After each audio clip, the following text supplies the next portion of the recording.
শুভ সন্ধ্যা বন্ধুরা। এটা হচ্ছে আমার কয়েকদিন আগেকার ভিডিও। এটা যাই হোক, আমি কোনো কারণে ছাড়তে পারিনি, ভিডিওটা আমার কাছে রাখা ছিল। এটা হচ্ছে ছট পুজোর মেলা, কুমোরপুকুর পাড়ে। মেলাটা দেখুন খুব সুন্দরভাবে বসেছে এবং প্রচুর লোকের সমাগম। আমরা গেছিলাম সবাই মিলে মেলা দেখতে এবং ওই ছট পুজো দেখতে। তো মেলাটা খুব ভালো লেগেছে আমাদের।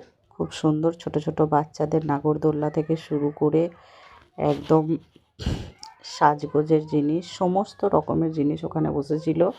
খুব ভালো লেগেছে, আমরা খুব আনন্দ উপভোগ করেছি। আমি, আমার পাড়ার এক দিদি, এক ভাইয়ের বউ, একটা ভাইঝি, সবাই মিলেই গেছিলাম। খুব আনন্দ করেছি। ভাইঝিটা এখানে, এই দেখুন এই গ্রাউন্ডটার ভিতরে প্রচুর নাগরদোলনা বসেছিল এবং নাগরদোলায় বসবো বলছিল। এখানে দেখুন একজন খেলা পেতেছে। এটা হচ্ছে আমার পাড়ার এক কাকিমা। উনি ওই যে বিস্কুট টিস্কুট নিয়ে বসেন। খুব সুন্দর। আপনাদের কেমন লাগলো একটু বলবেন। সবাইকে শুভ সন্ধ্যা।